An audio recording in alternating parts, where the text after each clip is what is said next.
So I am out riding alone today, and I'll tell you what, I freaking love it.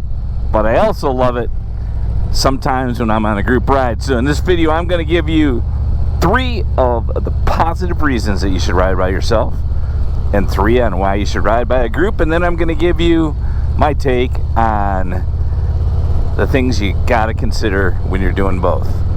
Let's get a boat. I mean, let's talk about it. I need a boat. I need a boat. Focus, BoDean, focus. 3 reasons you should ride by yourself. Number 1, the freedom and flexibility of riding by yourself. For example, today, if I want to make 2 or 3 stops on the way to my destination, I can do that. I don't have to worry about somebody else in the group. I don't have to worry about stopping earlier than I would like because of someone else. I can ride my own pace, ride my own ride. It gives me total flexibility to make it a quick ride, a slow ride, a back road ride, whatever ever I want. Number 2, it gives me time to kind of reflect on maybe what's been going on, whether it's been recently or in the past, or thinking forward, because I'm more of a windshield guy than I am a rear view mirror guy. But it gives you that time kind of with your own thoughts, and it is just a way to kind of clear your mind. You ever on your bike when you're by yourself, maybe out somewhere rural, and it's just beautiful riding? You don't have to do anything but just kind of look and think and relax, and you realize that it is really doing a lot for your mental health. My beautiful bride, Mrs. BoDean, every time I come back, she says, "How was the ride?"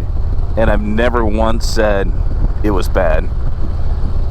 Number 3, I use a lot of the time when I'm riding alone to just work on my skills. Now, I will say that I need to do more slow maneuver, parking lot stuff than I do, but there is something about being able to just be by yourself and focus on whether it's swerving, whether it's lane placement, whether it's whatever.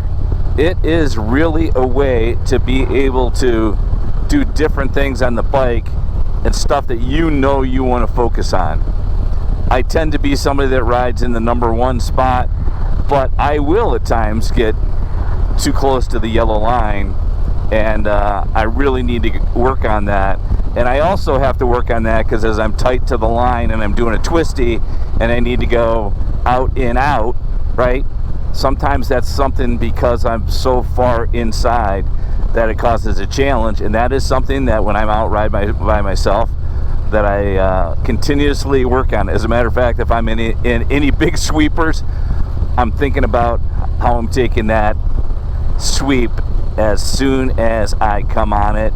Just try to perfect that the best I can, and I think that is huge.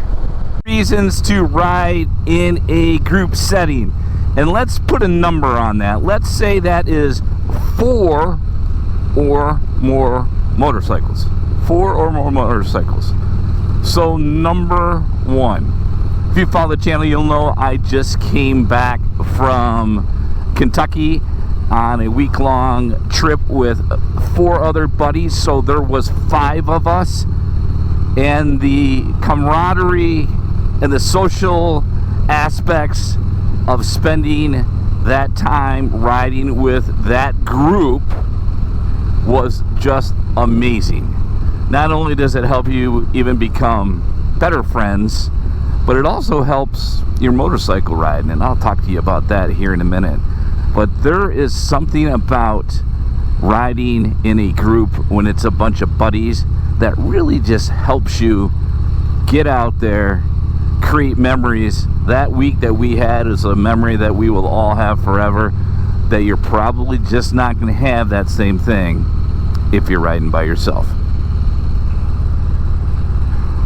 Number 2, there is safety in numbers. There really is. And I am not talking about riding safety. I'm talking about if I break down safety, or if somebody has an unfortunate incident on their bike. When the 5 of us were riding in Kentucky, and if you watch that video, you'll know, BoDean 52 has a little bit of a problem keeping his gas tank full, and we did not, and I'll take ownership of it, fill up the tank. And we got up in a mountain and some curves where there was barely any place to turn around, let alone a gas station. And I'll tell you what, I could have easily gotten stranded. Now, we made it out of there, but there is safety in numbers. Those boys weren't going to let me, weren't going to come off that mountain without me. So there is definitely safety when you have a group, whether it's a riding situation or, quite frankly, anything else. And number 3, and I mentioned it earlier on riding alone, on being able to test your skills.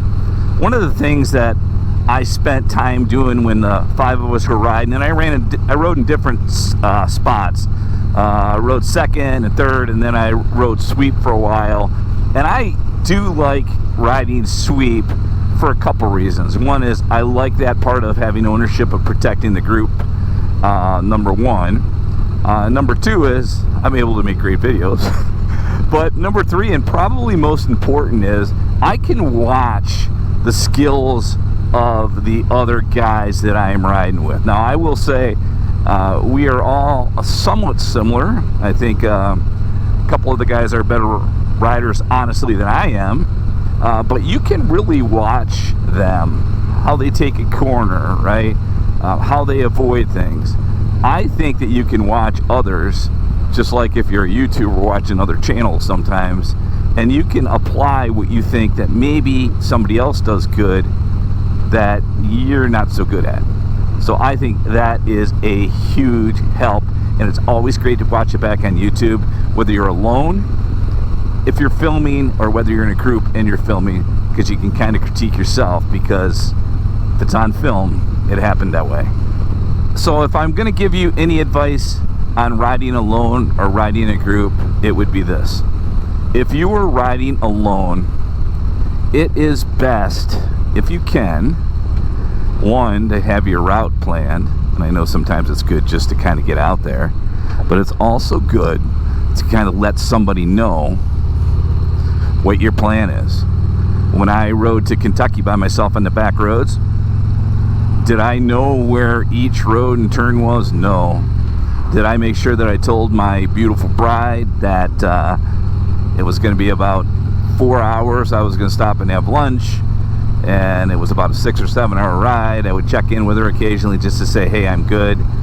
But always kind of let somebody know a little bit of your plan, just in case you need some help.